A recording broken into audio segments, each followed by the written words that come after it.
নমস্কার বন্ধুরা, green art channel নিয়ে আপনাদের সকলকে স্বাগত। আশা করি সকলেই ভালো আছেন, সুস্থ আছেন। আজ আপনাদের সঙ্গে শেয়ার করব এই যে অ্যানিমেল প্ল্যান্টারগুলো আমি কিভাবে বানালাম।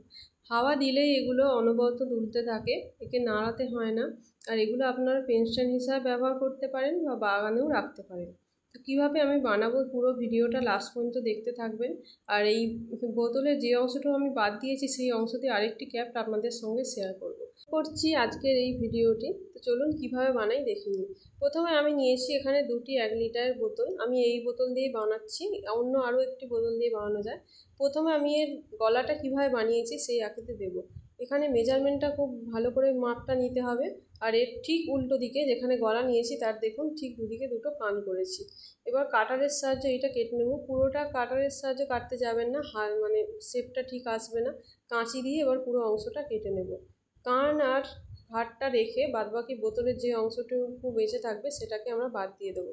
আর এই যে অংশটুকু আমি বাদ দিচ্ছি সেটা দিয়ে আরেকটি ক্যাপ আপনাদের সঙ্গে শেয়ার করব। ভিডিওটি লাস্ট পর্যন্ত দেখতে থাকবেন। আর চ্যানেলে যদি নতুন হয়ে থাকেন তো প্লিজ চ্যানেলটিকে অবশ্যই সাবস্ক্রাইব করবেন। আর ভিডিও যদি ভালো লেগে থাকে লাইক কমেন্ট শেয়ার করতে ভুলবেন না। আমি এটাকে অ্যাক্রিলিক কালার করেছি। এখানে অয়েল পেন্টও করা যায়, কিন্তু অয়েল পেন্ট একটু শুকাতে দেরি হয়। আমি এখানে অ্যাক্রিলিক কালার ইউজ করেছি। আর তারপর এর কালো মার্কার দিয়ে এর কান এবং এটাকে একটু হেডলাইন মতো করে দিয়েছি। আর দেখুন এই যে এইভাবে আমার দুটোই প্ল্যানটা রেডি হয়ে গেছে। আমি এখানে আরও দুটি এক্সট্রা বানিয়েছিলাম, আপনাদের দেখাচ্ছি। মোট 4টে আমি এরকম বানিয়েছি।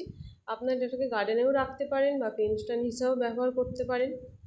তো বোতলের যে অংশটুকু আমি বাদ দিয়েছিলাম সেই অংশ দিয়ে আরেকটি ক্যাপ আপনাদের সঙ্গে শেয়ার করছি। দেখুন বোতলের যে অংশটি বাদ দিয়েছিলাম সেটাকে একটা প্রজাপতির মার্কার দিয়ে একটা প্রজাপতির ড্রয়িং করে নিয়েছি। এবার কাঁচি দিয়ে পাশে দেখতে পাচ্ছেন আমি আরেকটি বানিয়ে রেখেছি। এইভাবে কাঁচি দিয়ে এবারে এইটাকে কেটে নেব।